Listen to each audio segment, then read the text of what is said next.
buenas tardes, amigos de Portavoz. Un rayo de luz tras la verdad. Como cada viernes, para tratar con todos ustedes los importantes temas ocurridos durante la semana que transcurre.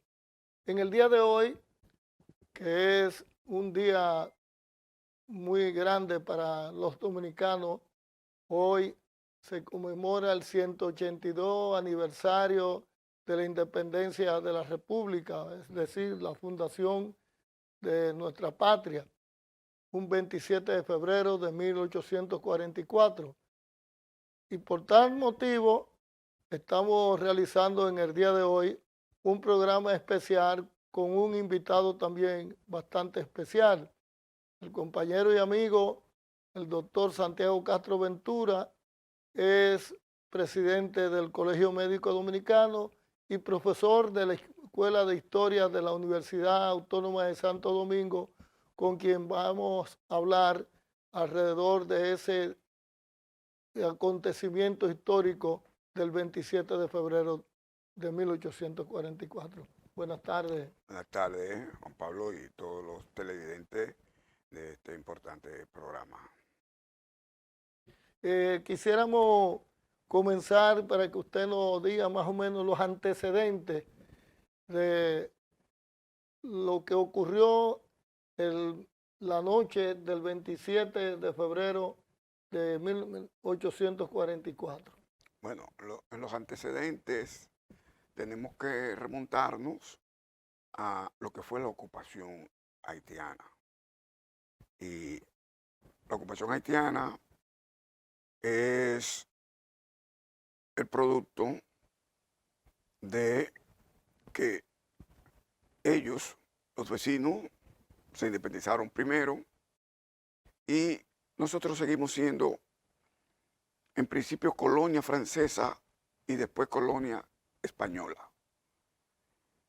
Y antes no había el sentimiento de nacionalidad.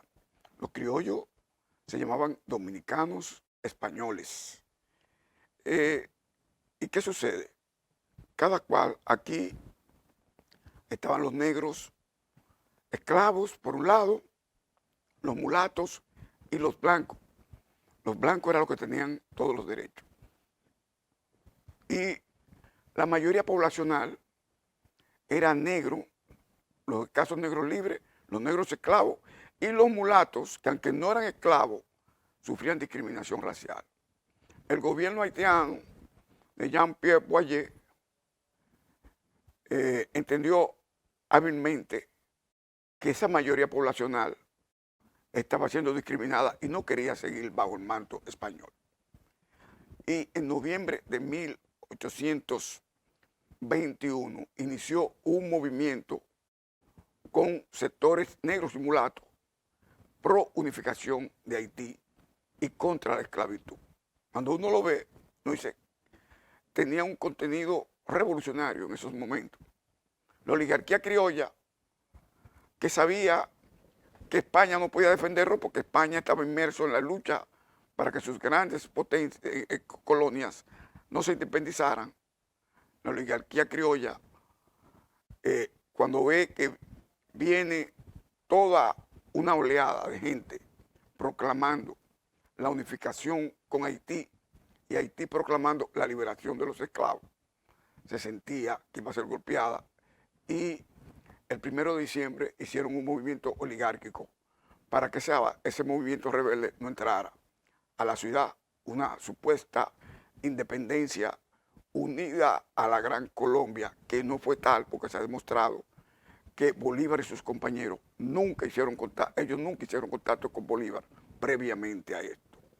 Más adelante ya los haitianos entran y igualan a todo cuando igualan a negros, a mulatos, con los mismos derechos de los blancos. ¿Quiénes desperdiciaron esa gran oportunidad? Los haitianos, porque Boyer nos trató como un pueblo conquistado. Y él no se dio cuenta que teníamos 2 siglos con 2 pueblos diferentes. Y ahora los dominicanos tienen que sufrir, sí, no hay esclavos, pero él ha tiranizado a blancos, a mulatos y a negros, en vez de procurar ser abierto para lograr un solo país. La última oportunidad la tuvieron ellos. No fue posible. Discriminaron a los dominicanos de todos los colores y esto provocó conspiraciones. En las conspiraciones había un gran temor de la población negra de que aquí de nuevo volviera la esclavitud, porque había esclavitud en América. ¿Y qué va a provocar esto? Que se formaron grupos pro-español, que hizo un conato de revolución en los Alcarrizos, pro-esclavista, que fue neutralizado. Después los pro-españoles, con Gaspar Hernández, trataron de habilitarse hasta que un joven llamado Juan Pablo Duarte dice, no, lo correcto es crear un solo país aquí, sin ningún vínculo con potencias extranjeras. Y es el creador de la Trinitaria, que se ha dicho, y hay gente por ahí, que es un movimiento haitiano. No, es un movimiento de crear un país, igual te lo digo, independiente de toda potencia extranjera. Y ahí es que se funda la Trinitaria. Ahí es que se funda la Trinitaria para este proyecto. Y empiezan a dar los pasos, hay que cambiarle el nombre, porque rápidamente se enteran las autoridades haitianas de la conspiración y se le pone filantrópica, porque hay un error. La gente entiende que filantrópica es el teatro. No, esa es la sociedad dramática, que surge de la filantrópica. Ellos empiezan sus actividades y se dan cuenta que en Haití se está conspirando contra el tirano Guayé y se unen a los liberales haitianos. Lo que nos dice que Duarte no era un tipo anti-haitiano y derrocan a Guayé. Pero esta es también la otra oportunidad que tienen los haitianos. Lo que viene ahora es un general represivo como Guayé, Gerard Rivière, que viene a hacer una redada de todos los sectores separatistas en vez de buscar una comprensión. ¿Qué llevó a esto? Que otro grupo de oligarcas consideraron que no era viable un solo país y buscaron una alianza con Francia a través del cónsul francés en Puerto Príncipe y aparece el grupo de los afrancesados. Pero en Haití, en diciembre de 1843, estalla una grave crisis porque el presidente Rivière se declara presidente vitalicio y hay prácticamente una guerra interna. Y ese era el momento para aprovechar y correctamente se unen aquí trinitarios y afrancesados para iniciar el movimiento. Pero Duarte, Pérez y Pina, que son los jefes del movimiento, han tenido que salir al exilio porque fueron perseguidos para ser fusilados. Y llega el momento concreto y se lanza el manifiesto. Ese es el manifiesto del 16 de enero. Pero ese manifiesto del 16 de enero nos dice que ya dominaban los afrancesados, porque el vocablo independencia desaparece. Se habla de separación, Dios, patria y libertad, no independencia. No se habla, o sea, la idea de independencia de Duarte no se... Desapareció ahí, porque ya los afrancesados tenían el control del movimiento. No obstante, se llega el 27 de febrero, que la gran importancia es que se funda la República Dominicana. Esa noche se hace un acto de fundar, pero se habló de separación. Cuando vamos a los documentos, no se habló de independencia, de separación, pero en nada le resta mérito al 27 de febrero, porque surge la República Dominicana. Como y ya, nación. como los haitianos tienen su república, ya los dominicanos, a partir de ahora, van a dejar de llamarse dominicanos españoles, sino dominicanos, a partir de la fundación de la República, la noche del 27 de febrero, que es lo que precedida por todos estos acontecimientos que hemos sintetizado. Según algunas de las versiones, se dice que ese manifiesto del 16 de enero, algunos dicen que fue Sánchez que lo escribió y hay otros que dicen que ese manifiesto quien lo redactó fue Bobadilla. Bueno, el problema de la redacción o no, quién lo redactó, es difícil a estas alturas del juego establecer. Ahora, Lo que sí se establece claro es el contenido, porque el vocablo independencia que levantaban los trinitarios no aparece. No aparece. Lo que aparece es separación. Separación. Entonces, ¿qué nos dice esto? Que cuando usted sustituye el vocablo independencia por el de separación, están los afrancesados dominando. ¿Por qué? Porque si usted dice que soy independiente, no me puedo unir a nadie. Ahora, si yo me separo, me puede pasar cualquier cosa. Y esto, porque se habla mucho de pero el documento central viene el 8 de marzo.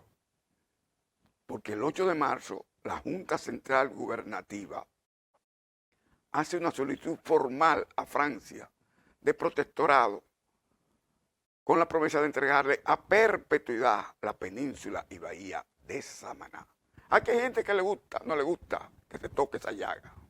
Sí, ese es lo principal, porque ahí ya de modo abierto el sector afrancesado impone sus condiciones. Sí, protectorado y vamos a entregar, es decir, hoy los dominicanos íbamos a tener un Guantánamo en Samaná. ¿Qué pasó con esto? Lamentablemente, el delegado de los trinitarios, que es Sánchez, firma esto.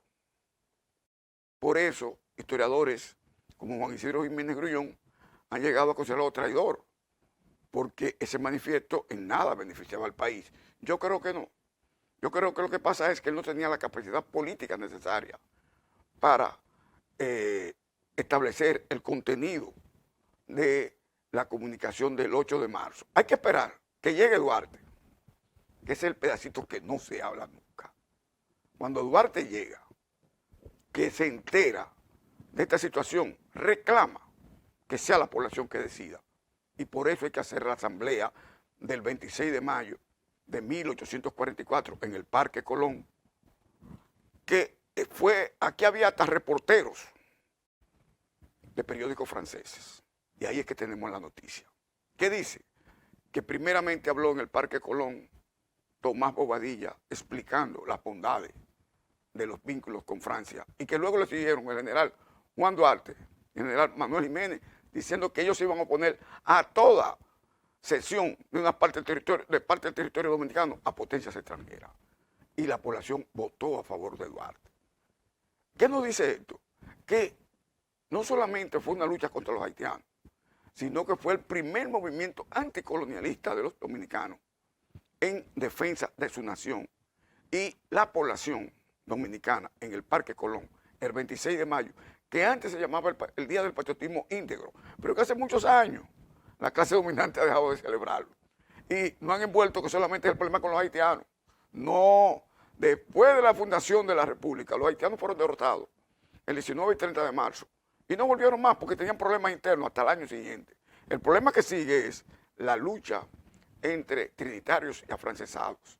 Y por eso es que ellos se le imponen en ese momento. Vamos a una pausa para continuar luego con el análisis y la exposición del compañero Santiago Castro, nuestro invitado del día de hoy. Seaboard, desde 1990, generando a tiempo completo energía limpia. Seaboard, apoyando el desarrollo sostenible y comunitario del río.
República Dominicana, reservada para el mundo. Banreservas, firme aliado del turismo dominicano.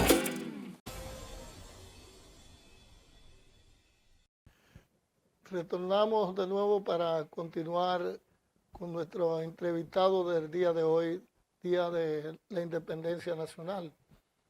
Usted decía, compañero, que al final de su comentario antes de la pausa, que hubo una especie de una asamblea plebiscitaria en el Parque Colón para debatir lo concerniente a la cesión de una parte del territorio nacional a Francia y prácticamente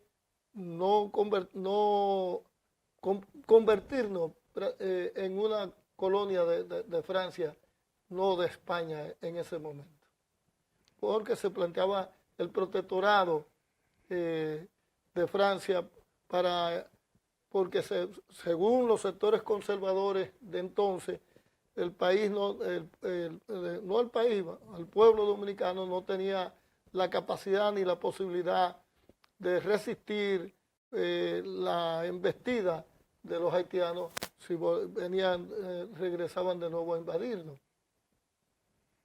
Bueno, la práctica demostró todo lo contrario. Con la derrota de los haitianos el 19 y 30 de marzo, que ellos no estaban en capacidad de resistir porque tenían diferencias graves. Geral inmediatamente llega a Haití, es derrocado y hay un conato. Todo el año 44 ellos se lo pasan en disputas internas y hay documentos, porque ¿quién está detrás de esta negociación con Francia? El cónsul francés en Santo Domingo, Saint-Denis. Y Saint-Denis, en su documento ha sido publicado ya en español, fueron publicados originalmente por don Emilio Rodríguez de Morici, y hace unos 20 años la historiadora Adriana Muquien Sambén lo tradujo al español y están publicados. Y hay una comunicación de él que nos dice que se le envía al ministro de Relaciones Exteriores de Francia, diciéndole: los dominicanos han cometido un grave error. Han tomado la plaza de Azua y se han retirado y los haitianos la han recuperado. Esos son elementos clave. ¿Por qué? ¿Quién ordena retirarse de Azua? Pedro Santa Anna. ¿Y cuál era Azua? El punto más importante. Porque era el único lugar que ellos podían reabastecerse por la vía marítima, porque no había carretera. Los haitianos, cuando perdieron, tenían casi un día huyendo, pero vigilantes que tenían le dieron no. Los dominicanos se retiraron porque Pedro Santa Anna era un improvisado. Pedro Santa Anna era un atero. Y esa batalla, que la dirige en realidad es Antonio Duverger, pero él, como jefe de la tropa, ordena que se retiran. Y ahí están las declaraciones de Saint-Denis diciendo que esto. Y hay otra carta ahí publicada de Pedro Santa Anna, donde le pide, Pedro Santa Anna ordena retirarse a Sabanagüey en Baní. Y los haitianos se devuelven. Están 3 meses en Azua. Si los dominicanos se mantenían en Azua, ellos tenían que seguir por lo menos hasta Barahona, para allá. No. Están ahí. Hay una carta de Pedro Santa Anna, publicada en los papeles de Saint-Denis, donde él le pedía a Tomás Bobadilla y a Abraham Cohen que hicieran diligencias para que se embarcaran 3.000 hombres de tropas francesas, porque habían tropas francesas. Ahora, esas tropas francesas que estaban en el mar no vinieron. Eso hay que, yo lo aclaré en un artículo que hice con documentos. No vinieron a apoyar el movimiento de los afrancesados, estaban ahí del año anterior, al mando del almirante francés Desmoulins. ¿Por qué estaban ahí? Porque Haití se había comprometido a pagarle una deuda, una indemnización a Francia. El famoso tributo. Sí, y por daños de guerra. Entonces, desde el año anterior, del 43, ellos estaban ahí, y el cónsul francés en Puerto Príncipe quiso aprovechar esta coyuntura para que ellos presionaran. Pero hay una comunicación de el ministro de Relaciones Exteriores de Francia diciéndole que solo pueden presionar, cualquier otro paso tienen que recibir órdenes de allá. Desde Francia. Y las órdenes nunca llegaron. Eso está ahí claro. Yo el año pasado hice un artículo donde publicaba con las páginas y todo eso de documentos donde está. Hay que esperar una orden.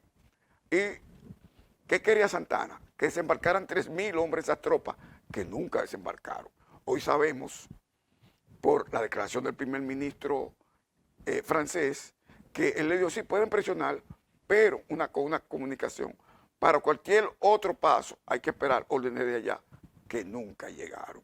Entonces, ahí es que Santana se evidencia que lo que quería era esto. Cuando Duarte se entera que llega, es que la situación se modifica y rápidamente él reclama que sea la población que decida la suerte del país y de Samaná.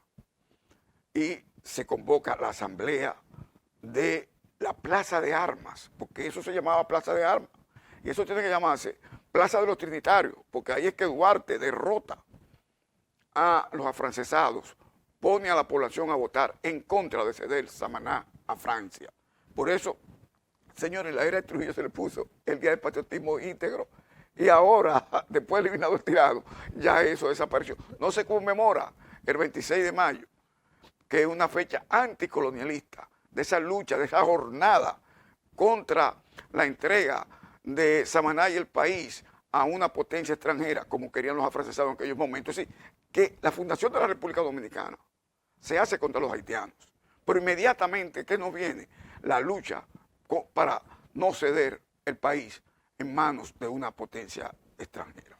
Pero retornando a una parte de su comentario con relación a lo que ocurrió después de la batalla del 19 de marzo, según la historiografía vigente sobre ese acontecimiento y otros posteriores, Duarte, después que llega, es encomendado por la Junta Central Gubernativa a marchar hacia Azua, a reforzar precisamente la resistencia en contra de los haitianos. Y según se dice, me gustaría que usted precisara un poquito más eso, esta idea, se dice que Duarte entra en contradicción con Santana en ese momento, porque Duarte le dice que vamos a avanzar para empujar y sacar a los haitianos del territorio nacional, empujarlo hasta el otro lado de la frontera. Y en esa circunstancia se produce un conflicto que termina con Duarte regresando a la capital. Sí, esa es otra parte sumamente importante. Ya hemos dicho que cuando el cónsul francés envió una comunicación a Francia diciendo que los dominicanos han cometido el grave error de retirarse de Azua y los haitianos han tomado a Azua, única vía para reabastecerse por la vía marítima, era que había un gran temor en la ciudad de que los haitianos dejaran entretenido a Santana en Sabanagüey y por el camino real entraran a la capital y hicieran un desastre, que es más o menos el mismo camino de hoy.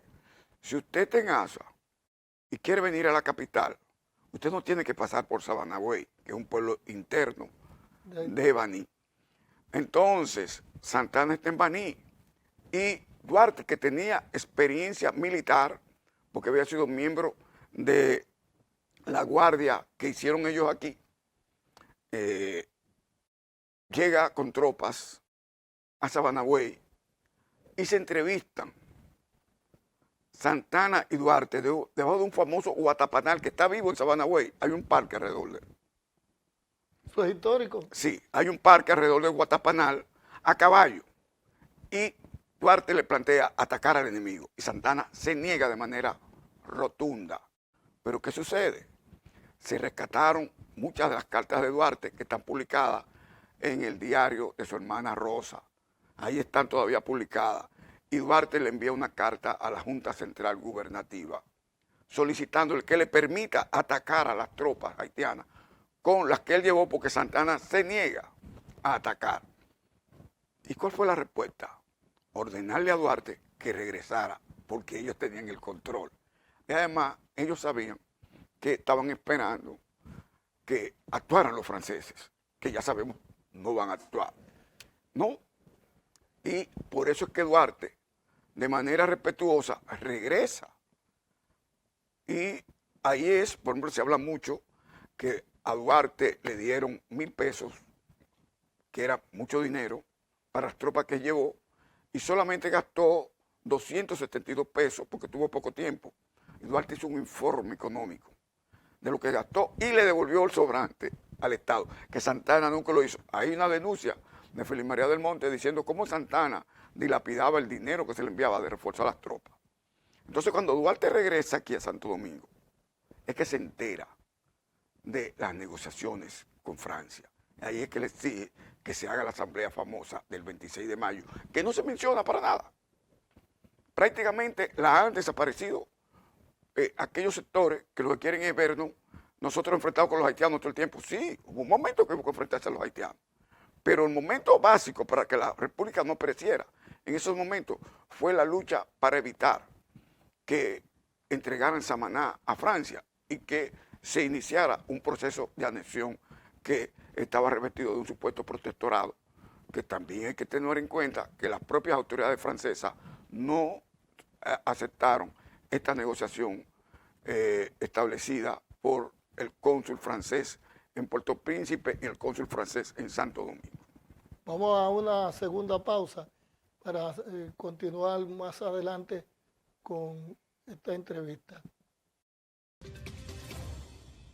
Seaboard, desde 1990, generando a tiempo completo energía limpia. Seaboard, apoyando el desarrollo sostenible y comunitario del río.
República Dominicana, reservada para el mundo.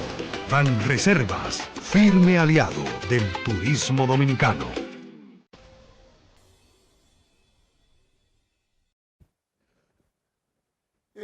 Continuando con la entrevista al compañero compañero profesor de la Escuela de Historia de la UAS, el compañero doctor Santiago Castro Ventura.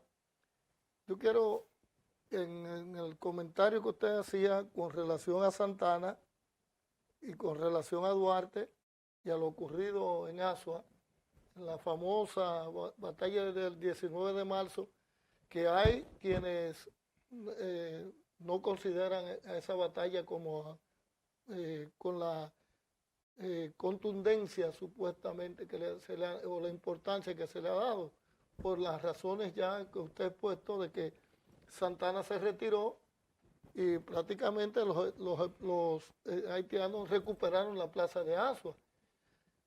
Y hay personajes recientemente, ahora que estamos en el mes de la patria, como se ha bautizado este periodo entre el 26 y el 27 de febrero, hay quienes dicen que Santana es un cuarto padre de la patria. Y es más, hay quienes llegan más lejos de decir que el verdadero padre de la patria es el traidor de Pedro Santana, que nunca creyó, a nuestro modo de ver, en la independencia, igual que sus aliados, Bobadilla y compañía, pero que además de eso, fue un tipo que estaba vendido precisamente a potencias extranjeras, como en este caso a Francia, y posteriormente en el 61 lo hizo con España. Sí, mira, las batallas del 19 y 30 de marzo fueron fundamentales. Fueron fundamentales por lo siguiente. Es un pueblo que se ha rebelado, que no había ejército, y que de repente vence a los haitianos en los dos principales encuentros. ¿Y cuál es la importancia de esta batalla? Que le enseñó a los haitianos que los dominicanos estaban decididos a resistir. Y eso contribuyó mucho a que se ahondara la diferencia entre ellos. Y por eso es que no regresan ese mismo año. Porque hay discusión, han sido derrotados. Ahora bien, ¿cuál es la situación? Santana no era un militar, Santana era un hacendado, pero se estima que casi 200 de sus empleados fueron ingresados a la guardia y ellos exigieron que su jefe fuera el jefe de las tropas, por eso lo pone. Pero cuando viene el enfrentamiento, eso está demostrado, quien encabeza la vanguardia de las tropas es un militar de carrera llamado Antonio Duverger. Que fue fusilado por Pedro Santana. Sí, después, 5 años después lo fusiló. Antonio Duverger es que encabeza esto y que le acepta la derrota, pero él no tiene el poder para ordenar retirarse como lo tenía Santana, que ordenó retirarse. La batalla del 30 de marzo, por igual, los dominicanos derrotan en Santiago a las tropas del general Pierrot. El 30 de marzo. El 30 de marzo.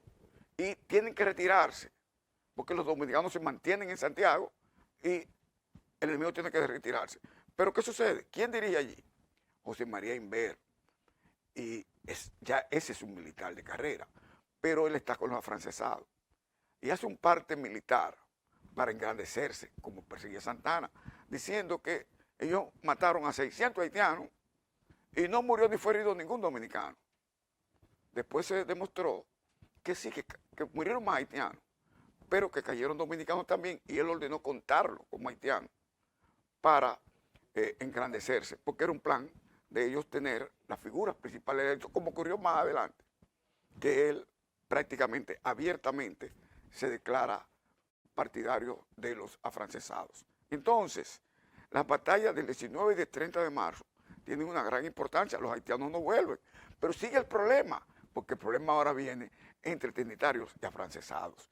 Prácticamente, la lucha interna. Si hubiéramos tenido afrancesados contra trinitarios y los haitianos también, ahí hubiera sucumbido el país, pero los haitianos no vuelven.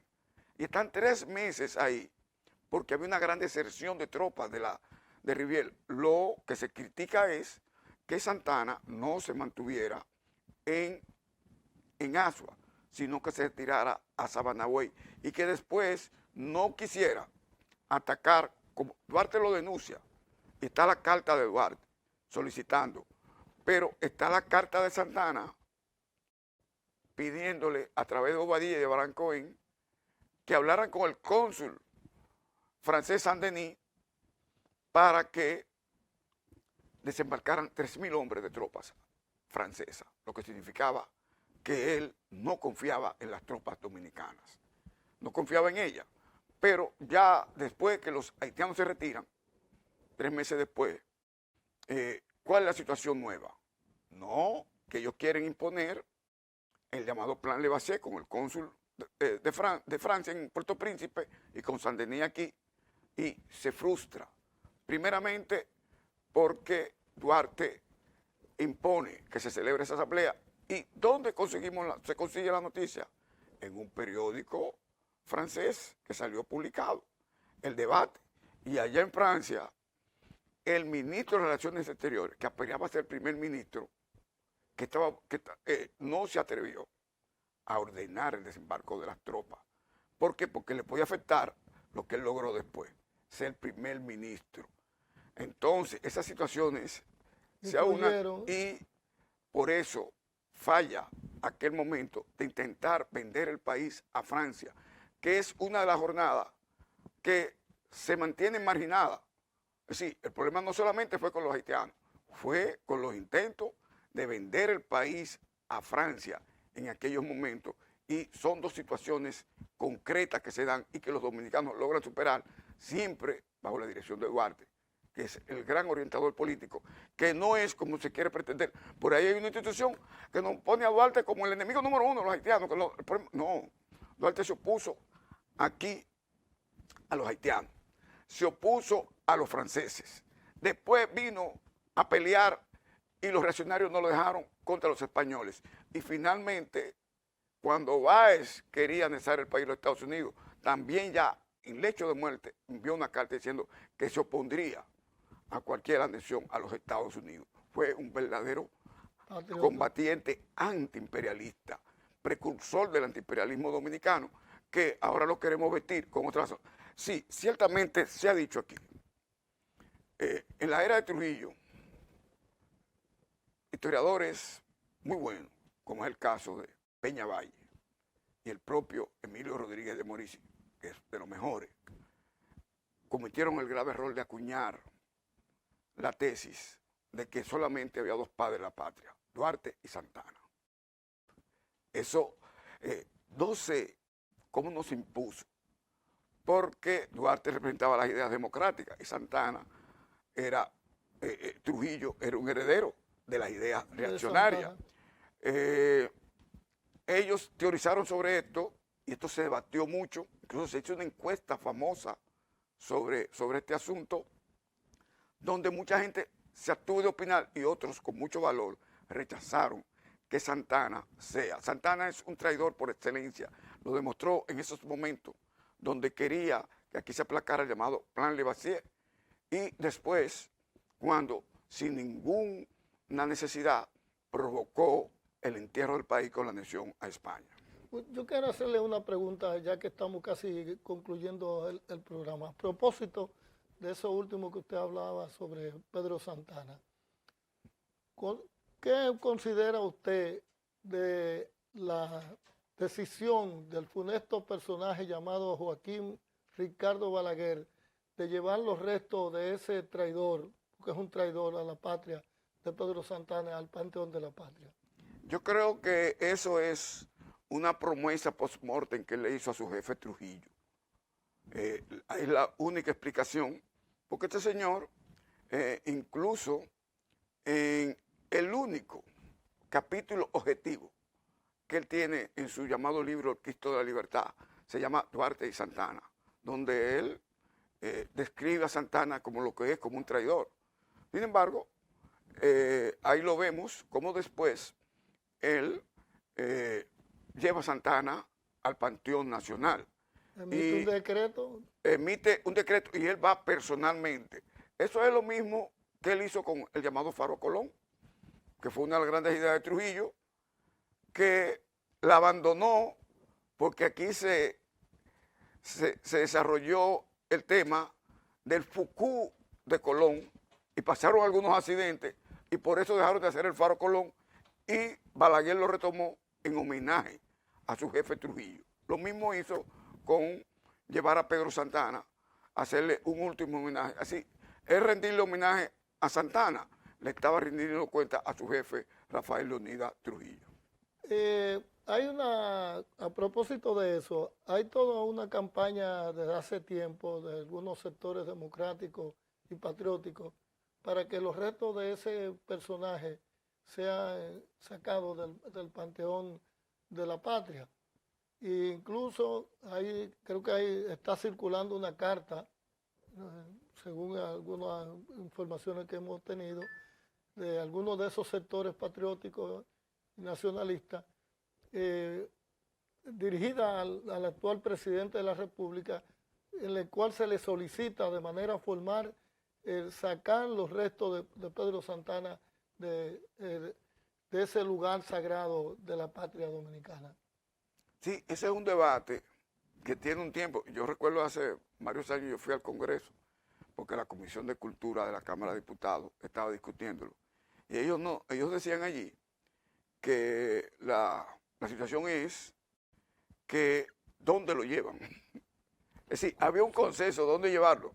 Yo dije, bueno, tírenlo al mar, porque debe ser, pero realmente, ¿cuál es el problema? Es que en el Seibo no lo quieren. No lo quieren. Él estaba en el Seibo porque se ha difundido la idea de que Santana era del Seibo. No, Santana es de Hincha, que después fue un pueblo tomado por los haitianos y todavía es haitiano. No, pero ya hay que mandarlo. Y por eso los seibanos con mucha justeza dicen que no. Yo creo que lo que hay que hacer con él, realmente como se hizo con Franco, sacarlo de ahí y llevarlo a uno de los cementerios públicos de aquí, del distrito, y hacerle una tumba modesta, pero no debe estar allí con gente que le ordenó fusilar. Debe ser sacado de ahí porque realmente profana. Y mientras él esté ahí, eso no es un panteón nacional. Es un panteón donde están mansos y cimarrones establecidos por él. Yo me imagino que Balaguer lo hace en homenaje a su jefe Trujillo y esperando que a él también lo lleven allí en su momento. Si llevaron a Santana, hay que llevarme a mí, que fue menos malo, pero hay que sacar cuál de los dos fue más malo entre Santana y Balaguer, porque yo creo que van punta a punta. Yo soy bueno, a propósito de eso que usted dice, hay gente que ha pretendido endiosar a Balaguer. Sí. Bueno, lo último es que un importante líder político de este país, usando la mayoría del Congreso, de su Congreso en ese momento, eso fue después de, si mal no recuerdo, de la coyuntura electoral del 94, logró que a Balaguer se le diera el título por el Congreso de padre de la democracia. Y uno se pregunta, y me disculpa, ¿cuál jodida democracia puede ser padre Balaguer? Entonces Balaguer debe ser borrado, como se borró a Trujillo. Aquí hay una estación del metro con el nombre de Trujillo, una parte de una plaza del Parque Mirador Sur le han puesto el nombre de Balaguer, e incluso se cometió, para mí, la tropelía de un pedazo de la autopista Duarte que cruza por Navarrete, ponerle el nombre de Balaguer. Esto es insólito lo que se ve en un país como este.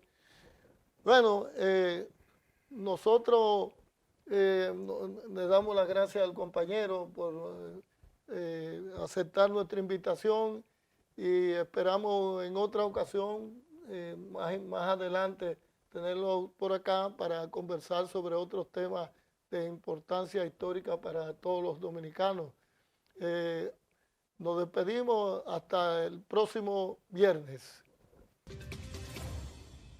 Seaboard, desde 1990, generando a tiempo completo energía limpia. Seaboard, apoyando el desarrollo sostenible y comunitario del río.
República Dominicana, reservada para el mundo.